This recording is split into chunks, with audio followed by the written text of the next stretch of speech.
পৌর ভোটের আগে বিধায়ক অধীর রঞ্জন চৌধুরীর ছবি ছেঁড়া নিয়ে চাঞ্চল্য এলাকায়। পৌর ভোটের আগে বিধায়ক ও প্রদেশ কংগ্রেস সভাপতি অধীর রঞ্জন চৌধুরীর ছবি ছিঁড়ে ফেলা নিয়ে চাঞ্চল্য ছড়ালো এলাকায়। অভিযোগের তীর উঠছে তৃণমূল কংগ্রেসের বিরুদ্ধে। গতকাল বহরমপুর পৌরসভার ৪ নম্বর ওয়ার্ডে অবস্থিত ভাগীরথী স্পোর্টিং ক্লাবে রাখা অধীর রঞ্জন চৌধুরীর ছবি ছিঁড়ে ফেলার পাশাপাশি আসবাবপত্র ভাঙচুরের অভিযোগ ওঠে তৃণমূল কংগ্রেসের বিরুদ্ধে। মঙ্গলবার সকালে বিষয়টি নজরে আসে স্থানীয়দের। এই নিয়ে রীতিমতো চাঞ্চল্য ছড়ায় এলাকায়। এরপর ক্লাব কর্তৃপক্ষের তরফ থেকে থানায় খবর দেওয়া হয়। ঘটনাস্থলে গিয়ে সম্পূর্ণ বিষয়টি খতিয়ে দেখেন বহরমপুর থানার পুলিশ। ক্লাব কর্তৃপক্ষের অভিযোগ, পৌর নির্বাচন এগিয়ে আসায় তাণ্ডব শুরু করেছে তৃণমূল আশ্রিত দুষ্কৃতীরা। দুষ্কৃতীদের অবিলম্বে গ্রেফতারের দাবি জানিয়েছেন তারা। অন্যদিকে এই অভিযোগ সম্পূর্ণ ভিত্তিহীন বলে দাবি করেছে স্থানীয় তৃণমূল নেতৃত্বরা। দেখুন, কালকে রাতের অন্ধকারে এই মন্দিরে কিছুদিন পর শিবরাত্রি উপলক্ষে বিশাল প্রোগ্রাম আছে এবং আপনারা জানেন যে আমি রাজনীতির সঙ্গে যুক্ত। আমি মুর্শিদাবাদ জেলার SC/ST সেলের প্রেসিডেন্ট। সেই স্বভাবে আমরা সবাই এখানে উঠা বসা করি এবং পৌরসভা নির্বাচন যেহেতু আমাদের নেতা আমাকে বলে দিয়েছে প্রস্তুতি শুরু করতে, তারই প্রস্তুতি শুরু করে আমরা আজকে হয়তো আমাদের নমিনেশন কিংবা কালকে নমিনেশন আছে, সেই আলোচনা ভিত্তি করে আমরা রাত্রি 11টার দিকে বেরিয়ে গেলাম।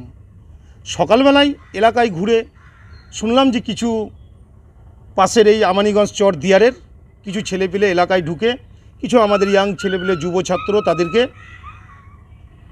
ভয় টয় দেখিয়ে আর্মস দেখিয়েছে। তারা জানে কে। এবং তারপরে আমি মায়ের মন্দিরে এসে মাকে দর্শন করার পর যখন আমাদের এই ক্লাবে আসছি, তখন এই ক্লাবটা আজকে না, এখানে বেড়ার একটা মন্দির ছিল। 20 বছর ধরে আমাদের প্রিয় নেতা অধীরদার ছবি এখানে সবসময়ের জন্য একটা থাকে টাঙানো। এই কারণে থাকে যে আমরা তাকে ভালোবাসি। এই এলাকার যত মন্দির কমিটি থেকে এলাকার মানুষ আমাদের সঙ্গে যারা উঠা বসা করে সবাই ভালোবাসে। উনি সব ব্যাপারে আমাদেরকে সহযোগিতা করেন মন্দিরের এবং বিভিন্ন সোশ্যাল ওয়ার্ক কাজে। তাই ছবিটা টাঙানো ছিল এখানে। হঠাৎ করে দেখি ছবিটা এখানে ক্যানেলে পড়ে আছে। তারপরে দেখি ছবিটা ছিঁড়ে খুঁড়ে কে ফেলে দিয়েছে। আমি যেহেতু দেখিনি, তারপরে ভিতরে গিয়ে দেখছি আমাদের এখানে বসা ওঠা করার জন্য কিছু চেয়ার ছিল, কিছু ভাঙচুর করেছে, আর বাকি চেয়ার কোনো হদিশ নয়, সম্ভবত গঙ্গার জলে ফেলে দিয়েছে। আমরা চাই সঠিক তদন্ত করুক প্রশাসন। সামনে নির্বাচন, এলাকায় যে সমস্ত ঘটনা ঘটছে এবং আমরা এখানে উঠা বসা করি, আমি একজন প্রাক্তন কাউন্সিলর। আমরা চাইব প্রশাসন সঠিক তদন্ত করুক, তদন্ত করে উপযুক্ত ব্যবস্থা নিক।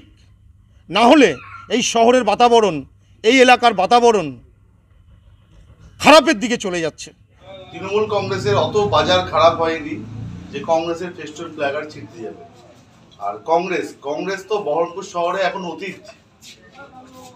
এখন মমতা ব্যানার্জির উন্নয়নে বহরমপুরের মানুষ কংগ্রেসকে রিজেক্ট করে দিয়েছে এবং তৃণমূল কংগ্রেসকে অ্যাকসেপ্ট করেছে। সেই জায়গায় দাঁড়িয়ে হিরু হালদার এলাকার একটা দুষ্কৃতী, সে 3000 লোকের টাকা মেরেছে অন্যায়ভাবে। 5 বছর কাউন্সিলর থাকাকালীন 4000 লোককে মেরেছে। তাহলে তার দায়িত্ব কি তৃণমূল কংগ্রেস নেবে? আর তৃণমূল কংগ্রেসের অত সময় খারাপ না যে কংগ্রেসের ফেস্টুন ফ্ল্যাগে চাপতে যাবে। কংগ্রেস তো তার প্রার্থী খুঁজে পাচ্ছে না কাকে দিবে।